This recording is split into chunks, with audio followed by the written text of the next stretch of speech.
technical logistics at this moment. I just want to ask you one question. You all have been in a situation where you looked for another job, where you were asked for another job. And I want you to think about the one thing that frustrated you the most in finding a new role or a new job in a different organization. So just think about it, write it down on a piece of paper. Don't make it too complex, but keep that in the back of your mind when you're listening to our stories today. And I'm looking at Stuttgart in my left upper corner, and I wanted to know, apparently she's ready. So Sabrina, yes, the show is yours. It's working. So we started already the live stream. So welcome to Stuttgart here. And I will now again start my screen so I can make you familiar with the agenda for tonight. So some technical stuff again, because I try now to share only a part of my screen, which is possible. And it's just, I have to click several times. Okay, so again, okay. Welcome again to the Design Sprint Stuttgart Meetup. So this time it's the 29th edition. I'm really proud of that. And today we we start with a short welcoming and introduction. Then we will welcome Jeroen, who already started to introduce himself. And he will talk about the talent sprint concept and how to recruit differently with that.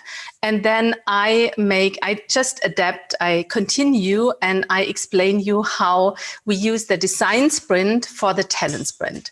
And then we already prepared an exercise for you where you can, let's say, have a little taste about what is the talent sprint or how it feels. And then we will make a Q&A and you can ask all your questions. And you can ask your questions via the Zoom chat. You can also put your questions to the mural. And then we will have a bit of a networking because we are here to network. And some housekeeping rules. So this is a networking sharing event, and please open up your videos, and then it's like you connect, at least you see each other. And I think this is already very important.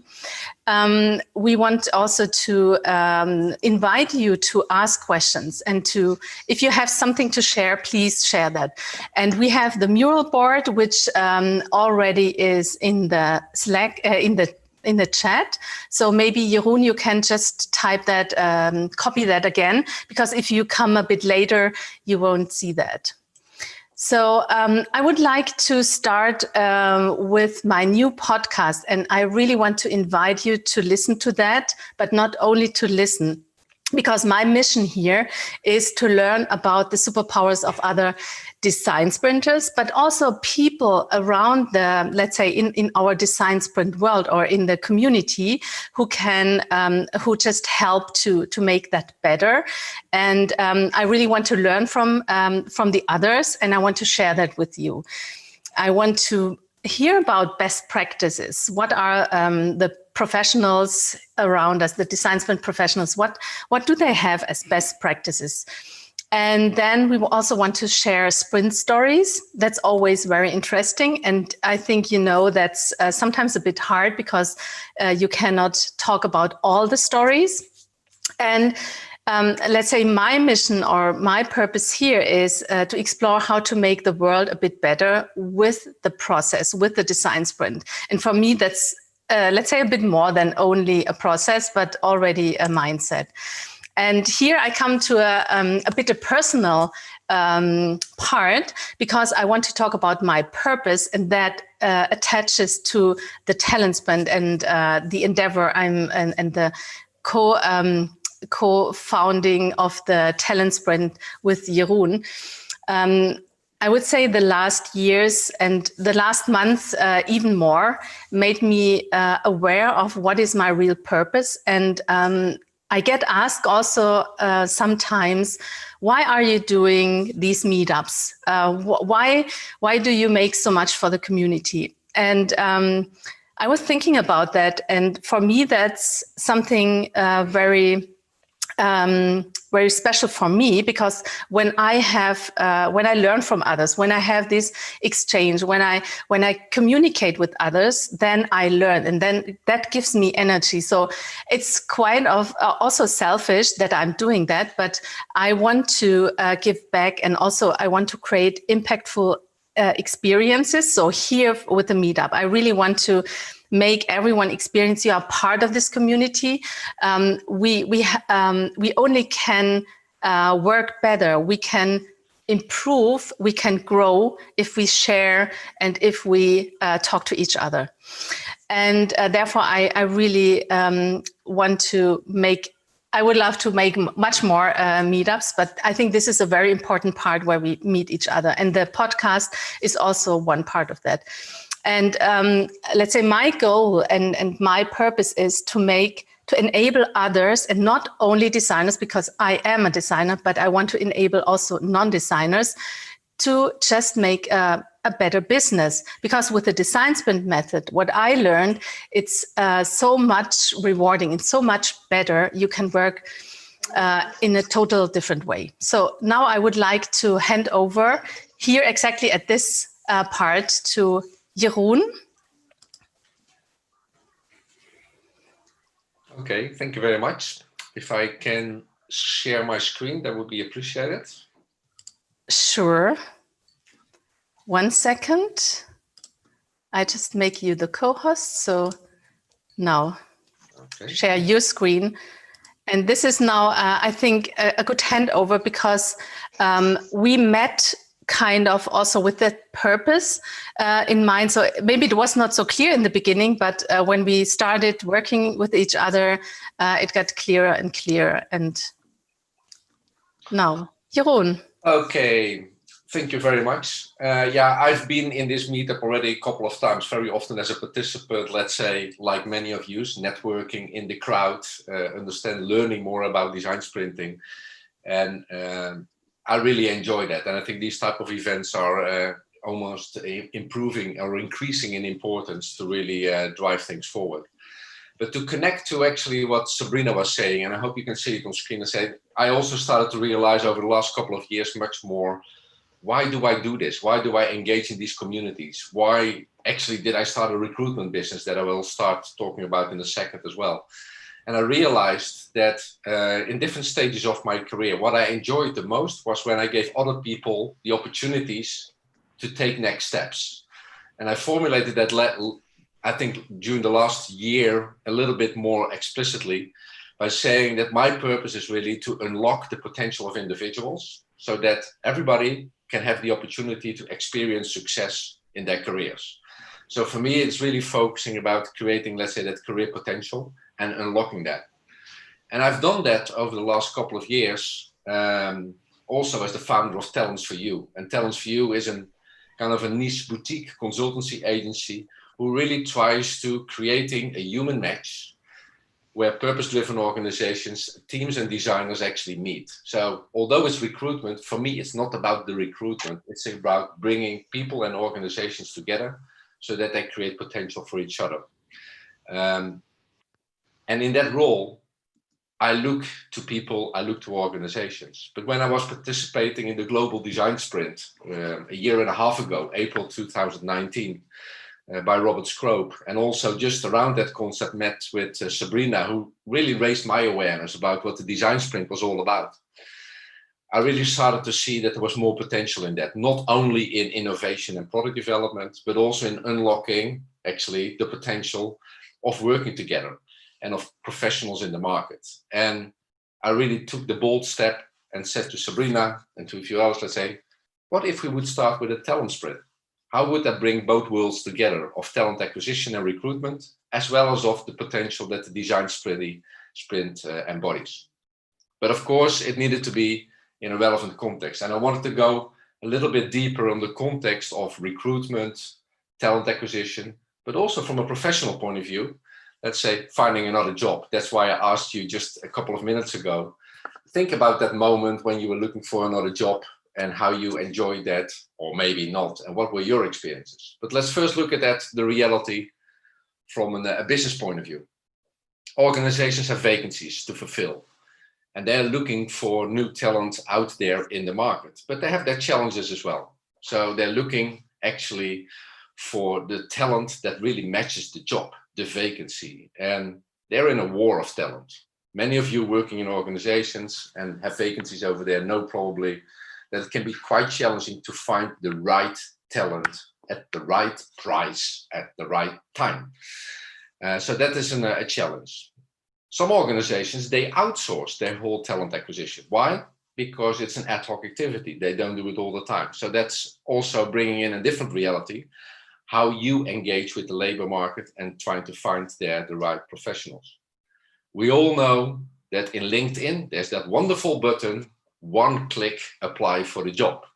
So you share your data, all your data with a potential employer, and we hope that the technology that they're using, the artificial intelligence they're using, helps to match their job. So that's the world of the hiring organizations. But they also need different type of skill sets these days. They're challenged by different ambitions. So future skills, new type of agility, creativity, and digital savviness is probably something that becomes more and more relevant. Now let's go to us, the professionals, not the talent acquisition professional, but let's say the job seeker or the career seeker or the freelancer that's looking for another job. What do you have to do to find that match? What do you have to do to actually feel fulfilled in the job and find the right next employer or client that actually fits with what your ambitions are? What do? You fill in online forms. You have to apply online. You spend a whole Sunday writing an application letter where you put all your passion in what you've done in the past and how you are the right candidate for the next job that is vacant over there. That's your world as a professional. And what happens after that? If you're lucky, you get a reply that your application has been submitted. You get invited for an interview. And if you're really lucky, you actually have that interview. And then hopefully it goes into the next step of that job that is there lined up for you. But we all know the experience of also never hearing back. So a big frustration that we also observed in interviews that we've done last year, that the biggest frustration of job seekers is about never hearing back. So was it me? Was it other candidates? Was it the company? Where was the mismatch? So that's the reality that we were talking about. So when Sabrina and I met, I think a year and a half ago, and thinking about that, said, how could we join our forces, let's say from a talent acquisition point of view, unlocking the potential of people, and the design sprint experience, how can we create those unique experiences that really help people to unlock themselves and find the other jobs? Or turn it around, how can we help organizations to find the right people out there that want to work for them, that feel connected to purpose, brand, etc. And in all of that, how can we put people first? How can we become people-centric or even more people-centric? In an early article that we wrote, also together with a co-author, Robert Scrope from America, we said actually, how can we go from a vacancy and resume-driven type of job search or talent acquisition reality to much more a people-centric and ambition and purpose-driven approach? And that was the starting point for what we called the talent sprint more than a year ago. And in the meantime, we've had more than 20 events, and we talk here about full talent sprint journeys, as well as meetups, as well as other formats that we have tested out over the last 12 to 16 months. We have had more than 200 people participating in those events, either in the sprints or in other words. And actually, we already delivered some client success. And we'll share later with you an example of that. But all in all, after this whole period, we feel that we can offer something and that we can help organizations to recruit differently. And in that different approach that we offer to organizations, we actually embed design sprint principles that Sabrina will share in a second, and facilitation styles. Nowadays, but that was already our intent, we deliver it fully virtually. So it's not about organizing a sprint workshop on location, which is all possible, but we started to try it out from the beginning already in the virtual space. Never to know that COVID would impact us all at this moment so much. And we think we have found an approach where not only the hiring organization, the company is benefiting of this approach, but also the individual participating in it, the career seeker, the job seeker, etc. And then last but not least, we think we have found now, let's say, a kind of a recipe where the human perspective is put centrally, where we can actually activate the purpose of as well the candidate, as well as the hiring organization.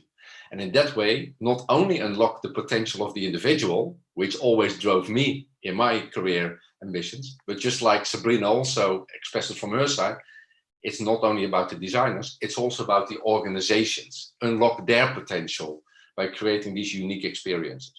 So we brought together design sprinting and talent acquisition and talent management. And Sabrina will share with you, let's say, our way of how we feel we best activate at this moment. Sabrina?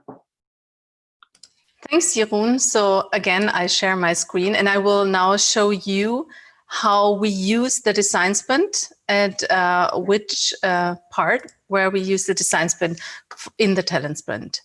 So again, just a second.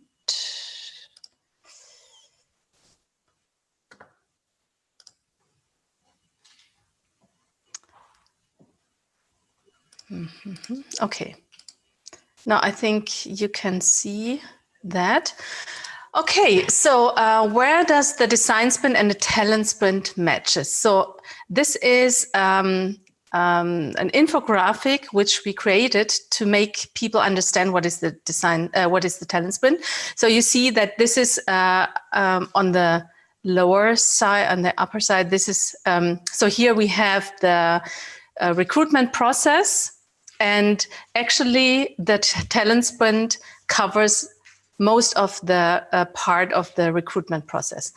But so we have here on the left side with the blue, you can see this is all related to the process, and we always have a challenge. So like a nonprofit challenge for an NGO, depends. Sometimes the company has already is engaging in some projects. So this is what we take as a core principle. We have a nonprofit project, and this is the start, and therefore we create the design sprint.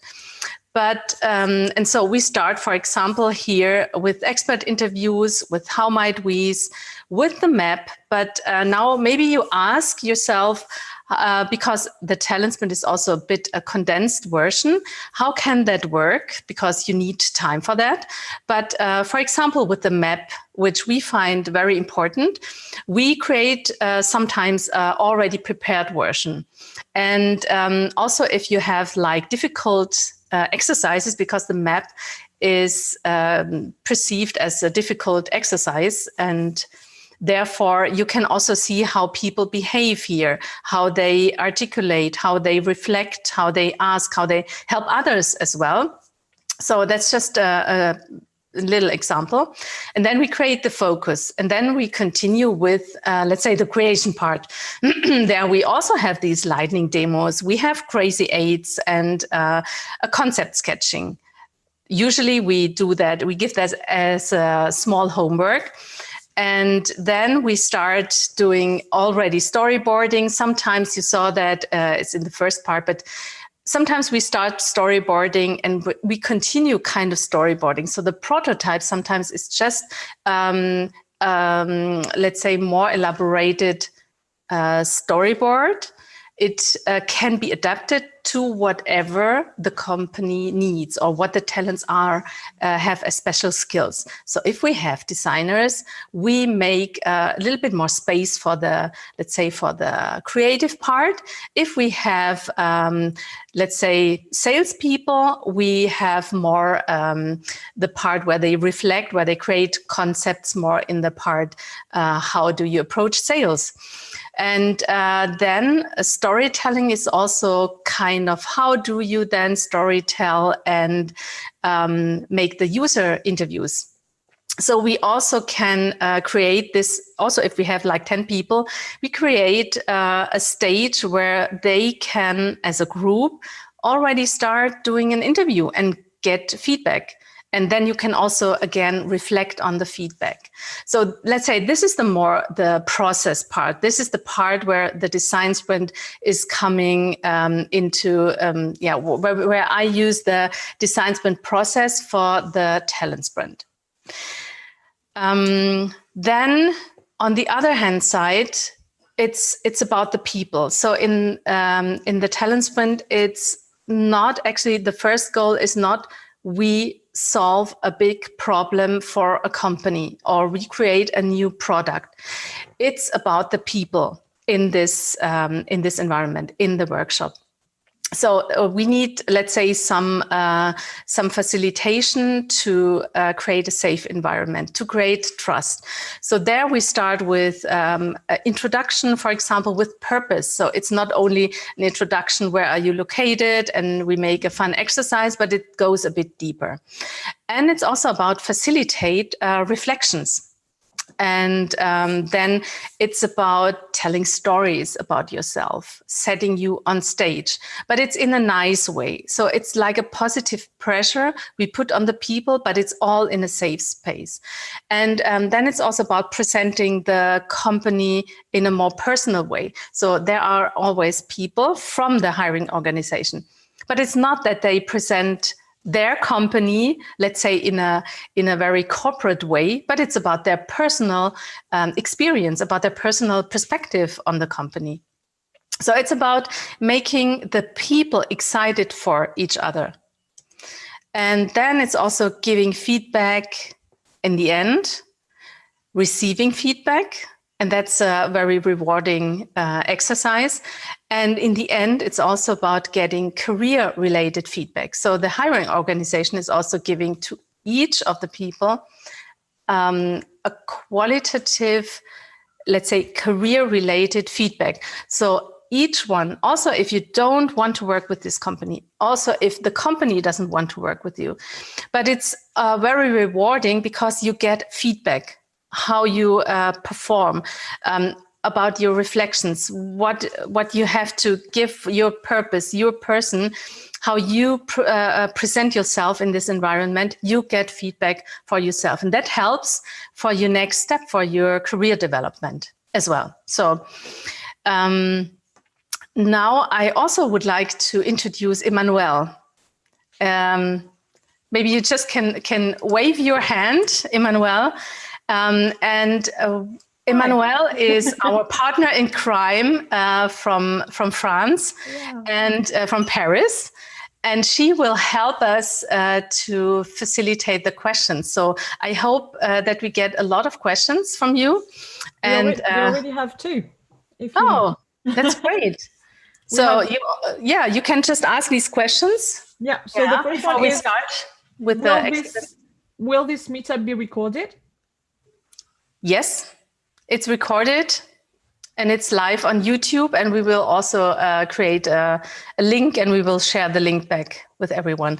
I know we are not yet ready. Jeroen has a story, but please continue, Emmanuel, with the other question. Yeah, thank you. And the second question is, it would be great if you can give an example on how this has been done. What has been done, for example, in each step. In each step. Okay, so Jeroen will now talk about the story. We have our case study, and maybe that answers the question. And if there are more questions in detail, let's just put that after the story. Okay, I have 3 more. Is that okay? Okay. Cool. So one is, how long are talent sprints? It's around 10 hours, 9 to 10 hours. So it's a bit shorter than the workshop phase in a design sprint. So it's a bit shorter than a design sprint, but it's all a bit compressed, and it's about the people. Okay, then I assume the feedback at the end is done individually and not in front of the group, correct? Is it done when the organization delivers the news, whether they are hired or not? So the organization is not telling people in front of all people, okay, we want you or we want you, because it's the next step is that they have another. They talk to each other. So let's say a deeper conversation. But the feedback is we pair up people. So and then they give each other feedback in front of the group. It's just a short feedback. But then we facilitate another feedback where you can think about how someone performed. We have prepared some questions, and each one gives to all of the people a feedback. And the hiring organization has a specific questionnaire so that they can give this career-related feedback to the people. Jeroen, do you want to add something to that? Yeah, I see some more questions coming in on the chat, so that's great. But I thought maybe to give a little bit more context on the journey that we're actually creating. And I think that's good for everybody maybe to understand. And then I'll use a case study to explain that, how we have done that with a client in Lima, in Latin America. What's important to understand, I think, and that's the type of sensation that we're trying to activate, is that if you feel trusted, you start telling or sharing stories in a different way. And that means you can engage with even your team members at your own work at a different level. And if you trust each other, you can really do great things together.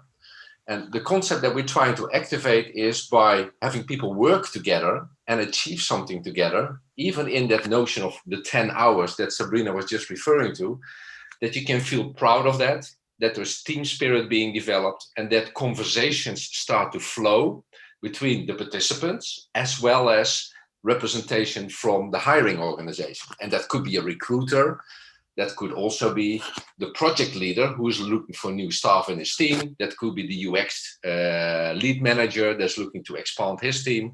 That can be different type of roles. So the idea is that by working together, and we create that environment where people in a safe way can work together, and that's what they know in advance, they start building trust. And based on trust, different conversations start to emerge. And that's where the connection, the match is being created based on what you like, what you don't like, what your ambitions are, how you would like to create impact.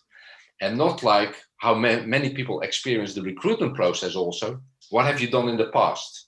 How did you achieve your goals? What was the feedback from your manager? What skills did you learn? So instead of getting a more factual and historical perspective, you start having conversations about passions and ambitions. How many of you have not found the next job or the next project through a network conversation instead of applying for a job or being introduced by someone who knows what your passion is? So that's what we're trying to unlock in these events. So we're positioning this concept, of course, as a recruitment tool, but maybe even more what we call a talent acquisition tool. So it is to attract people to organizations with a similar type of purpose. So one of the questions I see here in the corner of my eye, do people actually know that we use the talent sprint in such a process? I would almost say it depends on when you start using it. We have used the talent sprint in a concept where there was no vacancy, but we wanted to unlock conversations between professionals out there and an organization who knows that they will have future vacancies in a certain domain space. And in that way, they started to identify future higher potentials. And yes, they knew they were part of a roundtable conversation or a workshop setting, but not competing against each other, because that's one of the other principles that we really would like to put as transparent as possible. The people are not competing for one specific job. So talent sprints are normally being used in a concept where there are multiple vacancies of variety, so that also the diversity of people that participate still having an affinity with digital service design or the banking industry or marketing and sales, whatever the domain space is, have, let's say, more opportunities to profile themselves, but also that the hiring organization can say, oh, Alexander or Antonella, might fit in our team, but the job is not there yet. But we want that personality on our team in the near future. Let's almost earmark them or pre-warn them or get into a conversation what their career ambitions are. So again, here, it's not about the design sprint outcome. It's about that journey that we offer, where people can open up because they feel in a more trusted environment. Why 10 hours? I don't know. If you go to a job interview, you sit in the train, you sit on your bike here in the Netherlands, you drive over there, tension is building up, you come in there and you start playing a role, the applicant. You're going to present yourself in the best possible way. You're nervous, and that means you can also fail. What we see is that after 1 or 1.5 sessions that we've done, let's say 2-3 hours into the journey, people start dropping all fears and starting to be themselves. Again, they feel trusted by the environment, their peers. So it is a way, actually, some people say, is this an assessment center or the alternative for an assessment center? And you might be able to see it like that because it's like talent scouting. I don't know if anybody of you have talented soccer kids or volleyball kids. How do they get higher up in the competition or scouted by a professional team? By having them play a game, by showcasing that they can play the game. So what do? We create a soccer match where people can shine on the field and show their skills and become themselves instead of how do I best pass the ball in front of the goal during a training. We actually create a real life setting. So that's how I always try to explain also to organizations what the benefit, but also to participants. And then the fear goes away.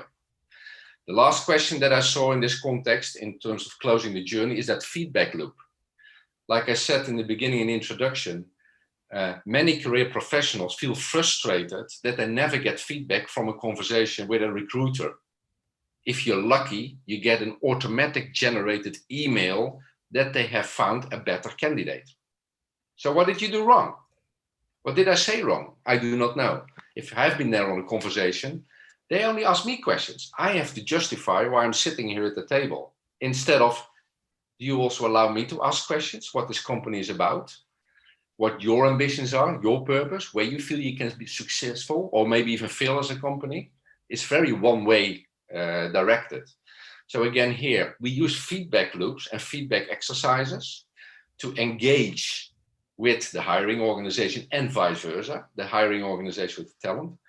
But we actually also have the participants give feedback to each other. What do I like about you, Jose or Katja, when you presented yourself on stage, or when you presented the concept that we just developed? Or I like the way you storytell, Emmanuel. I think you could really be part of ... And even if the job is not yours or the company is not yours, you get so much feedback that you can carry forward in your career search, but also the other way around. The company gets very much feedback on how they present themselves as individuals and how maybe they need to present themselves in a different way in the next round.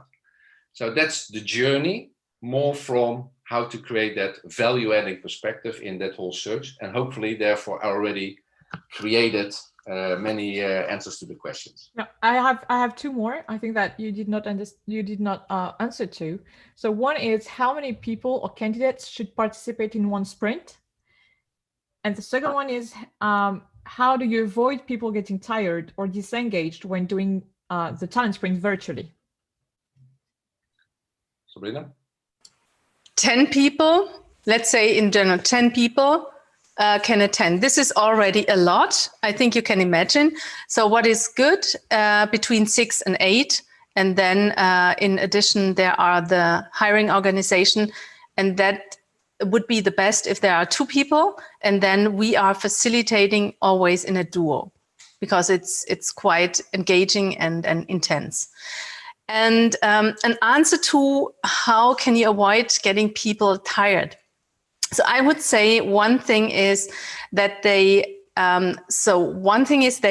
work on a challenge which has a non-profit or it's for a good cause. So you like to engage in such environments or for such projects. So it's not about helping the company getting better or getting stuff done. And then it's all about you. So you present yourself. It's also about this personal engagement, the personal engagement also with other people. And I think this is something that naturally you are interested in, just growing yourself and learning more about others and yourself. So that's maybe an aspect which is just interesting to listen and to talk to others. So we never had a disengaged audience until now. Okay, and how have you seen the company's response to the fact that they have to invest 10 hours to have this talent sprint solution? It's an interesting one. I can also illustrate it later in the journey that we had with Creana, the case study. But we get now requests from, let's say, companies that we've worked with and piloted with. Let's say, how can we be involved? Let's say people want to be involved. The hiring managers want to be involved because they feel it accelerates also their contribution in the talent acquisition journey. Instead of walking through many resumes or LinkedIn profiles, they actually have the opportunity to start working with. Of course, there's always the challenge, yeah, but now we don't have that time. We don't have to invest that time in that journey. And one of the benefits that one of our clients also expressed is that it speeds up the onboarding. So because we now already engage with these people, if we find the right match, we have less time to invest on after day one when they join, because there is already a click, there is already a conversation, there is already a level of trust. So it's also how you spend your time in the whole journey. But I think it's a good question. Maybe before we go in the other questions, also some legal topics that I saw. Hi, Jose. Nice to see your young talent on the table as well. When we go into the process, let me share a little bit the story that we had with a client in Latin America. So I'll share my screen again and tell the story of Creana. Creana is an e-learning company in Latin America. Headquarters is based in Peru, in Lima, Peru, but they're all across Latin America and offering e-learning solutions, business to business as well as business to consumer. And you can imagine what happened during the Corona time, with many people sitting at home, working remotely. They also saw an immense increase in use of that platform, but also the need for personal development that could be actually delivered remotely as such. But Creana already had for a couple of months several positions vacant in the whole business development space in Mexico. And one of their recruiters actually participated in a pilot event that we had earlier that year and was quite enthusiastic and said, we are struggling finding candidates. And I'm not joking that in this case, for the specific vacancies that they had, they could only find 5 to 10 candidates that applied for the job. And that had nothing to do with the profile of the job. It had to do with market awareness of what they had to offer, what the purpose was, and also, let's say, how to engage with candidates at that moment. So the question is, can we do it differently together? And that's when we developed a journey where we actually said, one, we're going to organize a few teaser events to make the market out there, talent out there, aware that Creana is going to do it differently. You have to start communicating your vacancies that you have in your organization in a different way, not by we have a vacancy for A, B, and C, but we're looking for talent that feels passionate about using education to improve society, because that's part of their purpose. They're clearly a purpose-driven company saying we want to improve society by offering education to all. So they were starting to look for people that were connected to the purpose. And in the whole process, and that relates to one of the questions that was being asked, there was mentioned that part of the recruitment process would be the possible invitation to participate in a talent sprint. And it was described in the vacancy what that was. So after the events, we organized actually a talent sprint event of 3 times, I think in total 10 hours, but we had spread it over 3 days, used Mural, as we are using today as well, as a virtual canvas, as you see on the background. And we used the design sprint and the talent sprint elements to really unlock the potential of the people. 12 people participated, 1 dropped out during the event because of personal reasons. But in the end, prior to that, they attracted 200 people that wanted to enter in this whole process. So where originally for those few vacancies, they could only find a handful of candidates that were willing to apply for the job, by a different tone of voice, a different way of reaching out to the market and offering the opportunity to actually participate in this, they had a magnitude of 200 of people interested in the company. They invited around 15 people, and in the end, 12 wanted to participate, 11, 12 to participate. And in the weeks after the event, from the participants, 2 were offered a job per directly, and 2 others are waiting for a job to appear that matches their profile, but actually they're considered as new hire potential. So, and this was a journey in 1 week.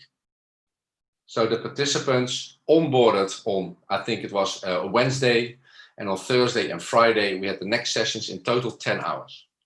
Another question was, what did it do with the company? Not only with having new talent on board, but was really interesting to see that from a vacancy-based driven style of communication, they started to experiment with a much more purpose-driven style of communication. And it really attracted not only the attention of people out there, but even their own employees started to promote the vacancy in a different way because they felt more connected to the company, presenting themselves in that way. We had 2 people participating from the company in there, the hiring manager and the recruiter, and they started to show a much more personal engagement with the company in the event. So in the feedback sessions, and there was a question about legal liability, about what can you say and what can you not say as a company. There was never feedback given in the meeting about, we see you as the right candidate for the job, because people were not competing for the job. People were profiling themselves to be purpose-driven and potentially new hire potential. In the feedback rounds, they were giving each other compliments, but they were not giving each other compliments on you're fit for the job, but I see this quality in you. I see this potential in you. And vice versa also towards the company. Yes, there were people earmarked in the end as new hire potential. Yes, HR picked up the ball and engaged with them in, let's say, career-oriented conversations. But this was from resume to talent sprint to job offer within 2 to 2.5 weeks. And that's what we're able to do here. Nice inside detail is that the CEO of the company said, if this continues like this, I want to use this approach in the majority of the vacancies that we have. Can we start next month also in another geography where we have some vital vacancies to fill up? So you see that, let's say, it puts the mindset slightly different. And the engagement model is, let's say, not from we have a vacancy to fill, although you have to fill them, but it's about attracting people that connect to the purpose of the company, that enjoy engaging in a different way, and therefore have the ability to profile themselves. This case study, by the way, we've documented also together with Creana. So if you're interested to have more details also on the journey that we developed for them and how we activated that format, if you go to our website nowadays, you can download there the case study and you can actually hear or read the story in more detail as I've presented now, with also some screen clips from the events that you have seen over there. So I would like to invite you all to go there. Before we go to maybe kind of an exercise, I'm looking at the time as a little bit as well. Shall we do a few more questions before we go into some breakout exercises, Sabrina? Yes, we can do some more questions. Emmanuel, is there an interesting question that I missed out on so far? Yeah. So we have a question which is, the recruiter still needs to look at the CVs to identify candidates for a talent sprint. Do they? Yes, they do. But they do that because they got 200 applicants and they wanted to know, is there potential in there that we would like to engage a little bit deeper on and invite them in this unique opportunity for a talent sprint. So in this specific case, as I just shared with you, yes, HR has looked at resumes or application or LinkedIn profiles, but not in terms of checking the boxes, in terms of they would otherwise not be entitled. They wanted to see that there was potential to bring into the journey. So yes, that has also increased some of the potential of finding new hire potential. but it was much more purpose-driven and what motivated the people instead of looking at skill sets. As far as I know, the people that they've hired so far had nothing to do with e-learning experience and had some marketing background, but in total different arenas. So in the end, they actually surprised the company during the event so much that actually earmarked their candidacy more than the original resume. We also have examples that there were people that they dropped based on the resume, but wanted to give the opportunity anyway, because they saw other qualities in them, invited them, and that's where they're proven themselves. So a resume doesn't say everything. That's the only thing I want to say. But yes, of course. Okay. Also, it would be interesting to understand the talent retention after the sprints. So are you considering to measure this? And can you show the vacancy post or ads? Were they post or were they just used through the teaser event? So I think it's a little bit more about how you put that into the marketing and communication part. Yeah. In this case, we believe that the client themselves is responsible for promoting of any vacancy in their organization, also to employ a brand themselves in the most appropriate way. In this specific case, Creana started to communicate differently. Even they started to change the look and feel of their vacancies online across different channels, not only on LinkedIn, but across different channels. So they were showing that they wanted to do things differently. So that attracted also attention in that sense. I hope that answered the question. And the second question was retention rates. Yes, of course, we want to monitor that, but that means we need scale. We need more experience to really have, let's say, predictable data. We know that the two people that have been hired are still there. I can say that. And there's another example of a company that we already helped almost a year ago with an early concept of the talent sprint. And they hired a senior designer in their embryonic design team. And that person is still there as well. And we still receive compliments for using this approach to unlock, let's say, people in our network. And there we did the recruitment. So we promoted that we had an event, attracted candidates. And only at that moment, we told them, you might be an interesting candidate for one of our relationships. So there we turn it around.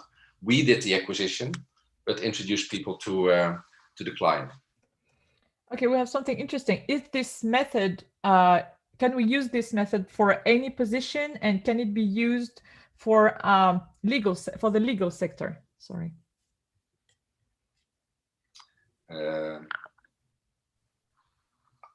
I think the approach is highly applicable for any, I would say, knowledge-related profession, knowledge workers, let's say, where you, let's say, translate knowledge and consultancy and those, not, let's say, for handwork, how do you call that, the more traditional labor-related work. I don't think the approach works there, because we create an environment where people can prove themselves in collaboration, in a session like that, showcase the skills, analyzing information, translating that. So yes, in the legal sector, for sure, we have to create the right journey and the right challenge for them to work on, so that they can showcase their skills, their capabilities, their personality as such. Would this work for a bricklayer? I don't think so. Would this work in the construction company industry? I do not think so. But in certain roles, probably yes, in that sense. So I think it is widely applicable. It's only how you orchestrate the experience that you create as such. Okay, we have another question from Tessa, who says, how can we help you guys? Because she would like to promote the work in her community in the legal sector, because this can be a game changer. Thank you, Tessa. Thank you, Tessa. Yeah, how can you help? Spread the word. Whoever wants to try out the talent sprint, just you're welcome to ask us. So Tessa, pardon me? Okay.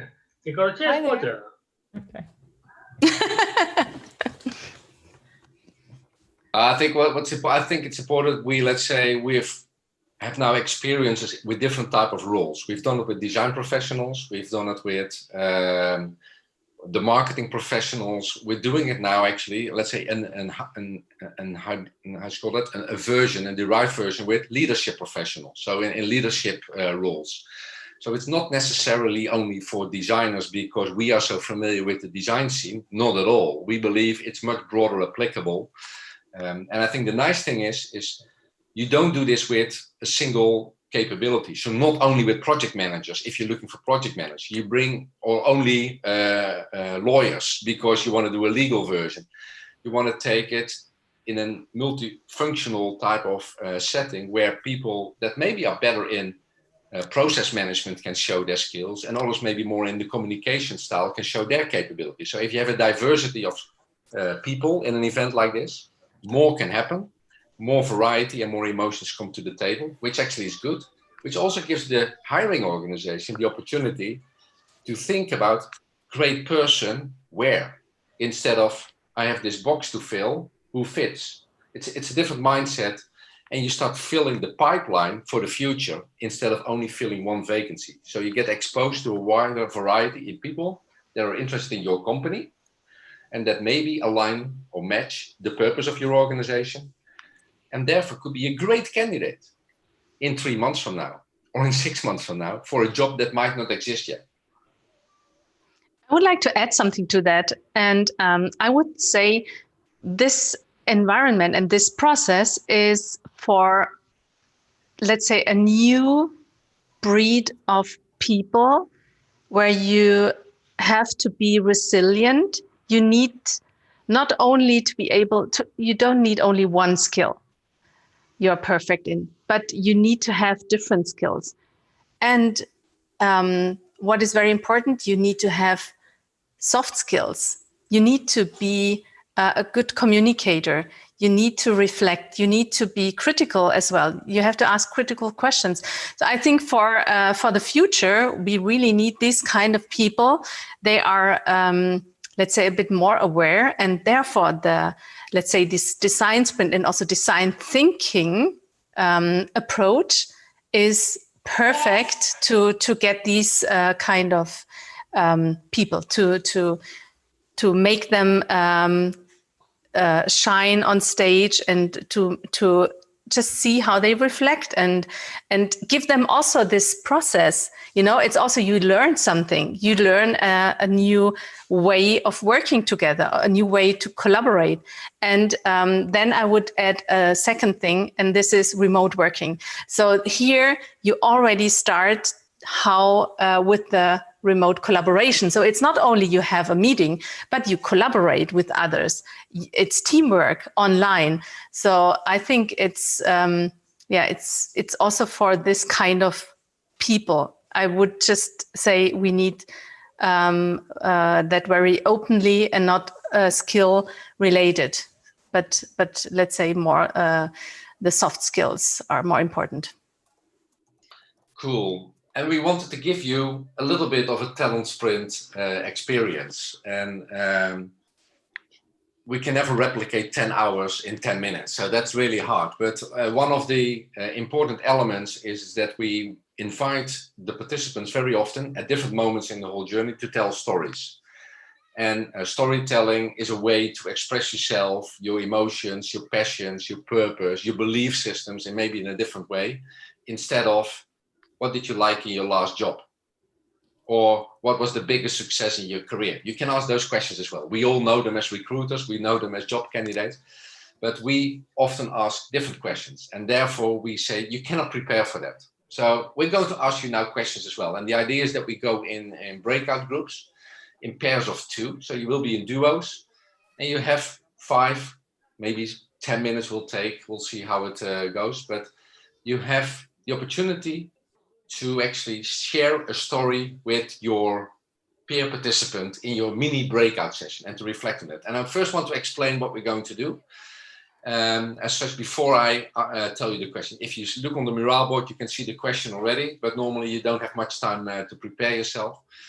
But the question or the story that we want you to tell to your partner in the breakout session is, if you would be a city, what city would that be and why? So start thinking. And we're going to invite you to tell that story to your partner in the breakout session, but to demonstrate it, how this could actually work or how this conversation goes, I'm going to invite one person to do it here live in the group first, and then we go into the breakout sessions. And the idea, and that's an important one, is that everybody listens. And what you do in the breakout session, not now, but is that while you're listening to the other person, you write down 2 insights from that story. And that story, by the way, can only be 1 minute. You need to tell it in 1 minute. And then you write down, if I listen to Renee or Jose is probably living somewhere in Spain, I do not know, but maybe he says, I want to be New York. I'm New York. So the one who's listening to Jose, who's talking about why he is New York, writes down 2 key insights. Jose is New York because. And you ask one question, you add one question to them. So if you go to the mural board, you can already see how we have prepared the board on the right bottom corner. I don't know whether I can all summon you there. Let's try it out quickly. Summon you all there. So, but before we go there, let's ask one person to give a demonstration here to tell about if he or she would be a city, what would it be? So, Emmanuel, as we already put you on stage earlier in this session, why don't you share your 1 minute story about which city would you be and why? So let's all listen. And while Emmanuel is talking, Sabrina is preparing the breakout groups. And after that, we go in there and you do the exercise together for the next 5-10 minutes. And we'll look at the mural board, whether you're making notes. So pick a place on the board and start noting down there in your conversations as such. So Emmanuel, which city are you? Okay, so I think I would be Perth, which is a city which is in Western Australia. And I would be this city because it's a very important city economically. So a lot of things are happening economically. So it's thriving on this part, but it's really a family town. If you go there and you have a family, you have time to do sport, you have time to spend with your kids. There are a lot of things which are done for families. And also it's near the beach. And you also have nice views and nice parks if you want to go into nature. And it's not that far from very different landscapes where you have big forests or even deserts at like 2 or 3 hours drives. So it's very broad, it's very different in terms of landscapes, and you have these 2 rhythms, one with a high economic activity and one with a really nice and quiet family type of lifestyle. Thanks, Emmanuel. So I would be ready. So be a bit patient. It can take some seconds until the Zoom is allocated to your room. Jeroen, about the questions, ask questions to each other. You already mentioned that, right? Yeah, so if you listen to Emmanuel, or you have now listened to Emmanuel, but you could be in a meeting with Roy van Balen, for instance. If Roy talks about that he loves to be Amsterdam or Den Helder, and he will tell you where that is. You write down, what do I hear in his story? 2 pointers. And what question do I have for Roy? And he doesn't need to answer it. The question is a gift to him. It's not a question to answer. So what question do you have if you listen to his story about Amsterdam? And then you swap. Then the other one talks. And if you've done that both, then you might have some reflection on it before we call you back to the group over here and share your plenaire story a little bit. Okay, so we will have 6 minutes. Is this fine? Yeah, let's go. Okay, we start. Enjoy.